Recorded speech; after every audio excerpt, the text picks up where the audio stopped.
أنا أكتر يوتيوبر في الدنيا دي كلها باقول لكم يا جماعة يا ريت المحتوى اللي نعمله يكون أصلي وحصري وما نسرقش محتوى غيرنا وما ناخدش فيديوهات مش بتاعتنا أو ما ناخدش محتوى مش إحنا اللي عاملينه بالكامل. ليه؟ لأن أنت كده هتحط نفسك في دايرة إنك سارق فيديوهات وهتاخد إنذارات يعني قناتك ممكن تتقفل وهتخش في دايرة مش بتاعتك. النهارده أنا فيديو من الفيديوهات بتاعتي اتسرقت، تمام؟ يعني واحد حمل الفيديو بتاعي ورفعه عنده على القناة. تمام، أنا كمحمد علاء هاتصرّف إزاي، وهاحمي نفسي إزاي، وإزاي هاخلّي اليوتيوب يُقف في صفّي ويمسح الفيديو ده من قناة الأخ اللي رافع الفيديو ده عنده، والأهم من كل ده الموضوع هيتم إزاي وهيمشي إزاي، وأنا عرفت منين أصلًا، يعني أنا عرفت منين إن الشخص اللي سرق الفيديو بتاعي ده سرقه، عرفت منين؟ تعالَ أمّا أقول لك عشان تفتكر دايمًا كلمة ما تسرقش فيديوهات غيرك واعمل محتوى بنفسك، لمّا تلاقيني بارددها لك في كل فيديو وفي كل تعليق تفهم أنا ليه باقول لك كده. لو أنت حضرتك خدت فيديوهات مش بتاعتك بتروح لصاحب القناة في إشعار، هو صاحب القناة بيخش في استوديو يوتيوب اللي موجود قدّام حضرتك ده، بعد كده بينزل تحت عند كلمة رصد المحتوى، بيلاقي في إشعار جميل يوتيوب باعته له بيقول له أو بيقول لك خُد بالك يا محمد في واحد قناته فيها 525 مشترك، سرق الفيديو أو خد الفيديو بتاعك يوم 6/12 خد نسبة كام في الفيديو، يعني ممكن يكون يقول لك مثلًا إيه، خد مثلًا نسبة 3% من الفيديو، لأ الأستاذ خد 100% يعني حمّل الفيديو ورجع رفعه تاني عنده، تمام، تمام. أقدر أشوف القناة بتاعته، أقدر أشوف، لو دوست هنا أهو، دي قناة اللي سرق الفيديو بتاعي، زي ما أنت ما شايف الفيديو بتاعي منوّر قدّامي أهو، الصورة المصغّرة بتاعته وكل حاجة، الصورة المصغّرة بتاعتي حتى حمّلها وحطّها عنده وعمل كل حاجة، يعني صلاة النبي عليه. تمام، والفيديو حمّله بالكامل يعني ما سابليش حاجة يعني، تمام، وجاب كمان 15 مشاهدة. طيب هنعمل إحنا إيه بقى؟ إيه اللي إحنا هنعمله؟ بُص بقى عشان ما تحطّش نَفْسك مكان الأستاذ ده، وتبقى تحت رحمة اللي قدّامك، اللي هو اللي صاحب الفيديو. أنا عندي أوبشنين، إيه الأوبشنين؟ إن أنا أخلّيه يحذف الفيديو، ده لو أنا نيّتي كويسة وأنا فعلًا هاخلّيه يعمل كده، ولو أنا نيّتي وِحشة ألبّسه إنذار وهاخلّيه يحذف الفيديو، وفي كلتا الحالات أنا معايا حق لإن أنا صاحب الفيديو وهو جه سرقه منّي. طيب هنشتغل إزاي؟ ركّز معايا وصَلّ على النبي. أول حاجة أنا باجي من هنا أهو، تمام، وبعد كده باقول له طلب إزالة الفيديو، خُد بالك دي لو أنا دوستها أرشفة ببساطة شديدة هتبقى من ضمن الفيديوهات المؤرشفة هنا، لو أنا مثلًا عايز مثلًا بُكرة والّا بعده والّا بعد بعده أبتدي أطلب إن أنا أزيل الفيديو، المهم إن أنا هارجع له في أي يوم من الأيام، عشان كده أنا باقول لك اعمل محتوى خاص بيك أنت، يعني هتخش في حوارات والله ومواويل، بس مش مشكلة.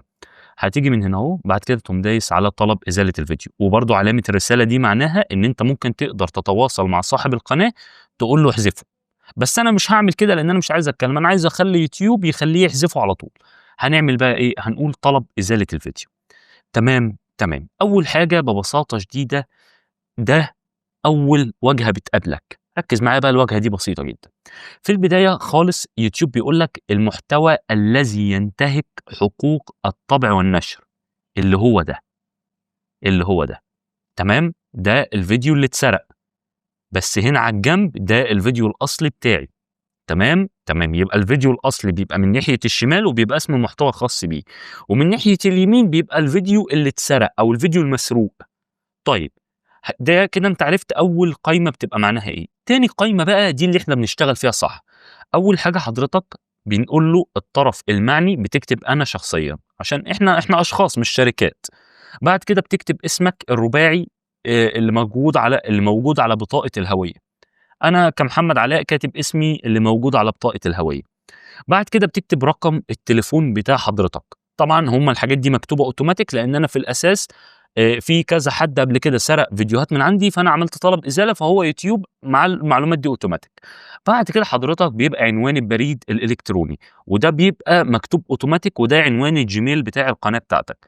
طبعًا أنا آسف لو خافي البيانات دي، بس دي كلها حاجات تخصني، يعني مش هتستفيد منها حاجة، تمام؟ تقدر تضيف عنوان جيميل تاني لو أنت مثلًا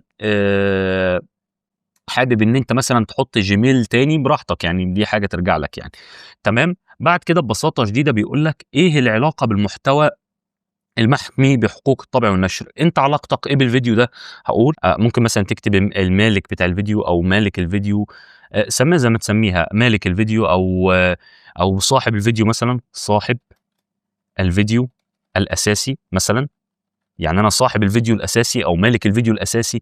بعد كده بيقول لك البلد، بتكتب له بلدك. أنا عن نفسي مصر فباكتب مصر. بعد كده العنوان بتاعك، أنا كتبت العنوان بتاعي بالتفصيل، وكده كده زي ما قُلت لك العنوان ده مكتوب أوتوماتيك لأن أنا عملت طلبات إزالة قبل كده.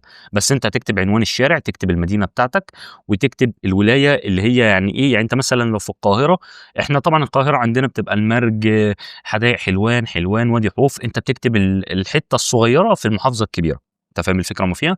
بعد كده الرمز البريدي، أنت مثلًا مش عارف الرمز البريدي بتاعك، بتخش كده في جوجل وتكتب كلمة الرمز البريدي وتكتب جنبها المنطقة بتاعتك، حلوان، المعصرة وما خلافه. مثلًا حلوان بيقول لك والله ده، وهكذا. طبعًا أنت فهمت هتجيب الرمز البريدي إزاي. خلاص أنا مليت كل الاستمارة دي كلها. بعد كده حضرتك بنيجي لأهم جزئية في الفيديو كله، وهو أنا هاعمل إيه مع الراجل ده. أنا هاعمل إيه مع الراجل ده؟ أول حاجة عندك أول اختيار، إيه ده بقى؟ ده حضرتك ببساطة شديدة بابعت إشعار لصاحب الفيديو، باقول له معاك 7 أيام. إيه ال7 أيام دول؟ إنك تحذف الفيديو. يعني أنت لو جيت قريت كده بيقول لك إيه، بعد التحقق من صحة الطلب. طبعًا يوتيوب بيتأكد إن أنت فعلًا صاحب الفيديو الرسمي، وإن الفيديو ده اتسرق فعلًا. طبعًا أنت كده بنسبة مليون في المِيّة، ده حتى يوتيوب هو اللي باعت لي الnotification، يعني ده أنا مليون في المِيّة صاحب الفيديو، فهو كده ما تقلقش يعني. في خلال ساعتين هيكون الموضوع ده كله محلول. هيقول لك إيه بقى، يمنح يوتيوب القائم بالتحميل مهلة 7 أيام. مين بقى اللي سرق أو اللي خد الفيديو بتاعي؟ يوتيوب بيدّي له كام؟ 7 أيام. وإلا إيه بقى، هييجي له إنذار حقوق طبع ونشر، برضه الفيديو هيتشال على طول بعد 7 أيام. طب شكوى عادية دي بقى ممكن يتبعت له إنذار ويوتيوب يحذف له الفيديو ده. فأنا صراحةً شايف إن إحنا ممكن نعملها شكوى مجدولة، ده بيبقى اختيار آمن. إنما هنا هابعت له إنذار على طول، فبراحتك أنت شوف بقى أنت اللي أنت عايز تعمله. أنا هنا هادّي له 7 أيام، في خلال ال7 أيام دول يكون حذف الفيديو. طب ما حذفش الفيديو، هيلبس إنذار حقوق طبع ونشر والفيديو هيتحذف برضه. تمام؟ تمام. الoption ده بقى، ده مهم جدًا إن أنت تشغّله. ليه بقى؟ هاقول لك ليه. طبعًا بتعلّم هنا الصح وبعد كده بترجع تعلّم هنا صح تاني. ليه بقى الoption ده مهم جدًا إن أنت تشغّله؟ كده أنا باقول لليوتيوب يا يوتيوب بعد إذن حضرتك ما تخلّيش الفيديو ده يتسرق تاني. خلاص الفيديو ده لو اترفع عند أي حد يتحذف فورًا، يتحذف فورًا، ييجي له إنذار حقوق طبع ونشر أوتوماتيك. تمام؟ بمجرد ما اتعلم على دي. ده حتى بيقول لك إيه، إذا كان طلبك بإزالة المحتوى محقًا ستحاول منصة يوتيوب منع تحميل نسخ جديدة من المحتوى نفسه على المنصة. يعني الفيديو ده مش هيترفع تاني على المنصة، وده الطبيعي. ما ينفعش أبقى أنا رافع فيديو والفيديو يرجع يترفع مرة تانية، ده مخالف أساسًا لسياسات يوتيوب، وبيبقى اسمه محتوى مُعاد استخدامه، فمش أحسن حاجة. تمام. بعد كده حضرتك الحاجات دي كلها بتعلم عليها 3 علامات صح بتعلم الحاجات دي. وبعد كده التوقيع بتكتب اسمك مثلًا الرباعي أو ما خلافه مثلًا.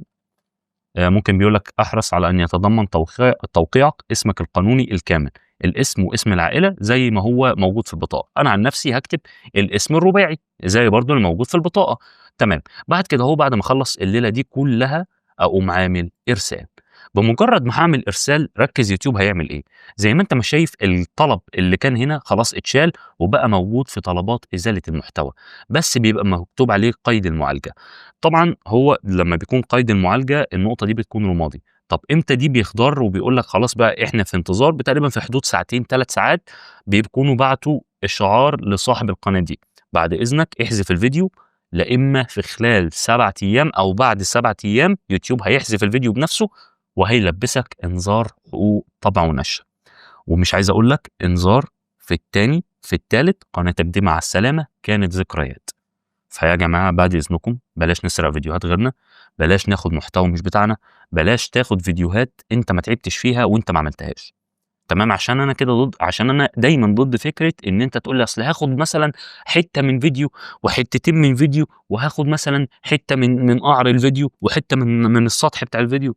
أنا الكلام ده كله أنا ضده، لأن زي ما أنت ما شايف يوتيوب في بداية الفيديو خالص قال لي يا محمد الراجل ده خد من الفيديو بتاعك بنسبة 100%. يعني أنت لو جيت قُلت لي إن أنت خدت حتّة من الفيديو بتاعي وليكن مثلًا كانت 20% أو 10%، ما هو أنا برضه هارجع ألبّسك إنذار حقوق طبع ونشر تاني وهاخلّيك تحذف الفيديو، يا إمّا تقُص الحتّة اللي أنت خدتها من عندي. فطَب ليه؟ عشان ما تخشش في الدايرة دي خلّي المحتوى بتاعك ملك ليك، انت المالك الرسمي بتاع الفيديو، انت اللي مصور الفيديو، وانت اللي عامل كل حاجه في الفيديو. ما تاخدش مقاطع من عند حد، وما تاخدش فيديوهات من عند حد عشان تحمي نفسك وتحمي قناتك وتحمي نفسك من صداع انت في غنى عنه. صلي على النبي واذكر الله، وظهرت لك بعض الحلقات اتمنى انك تتفرج عليها، هتفيدك جدا. سلام عليكم.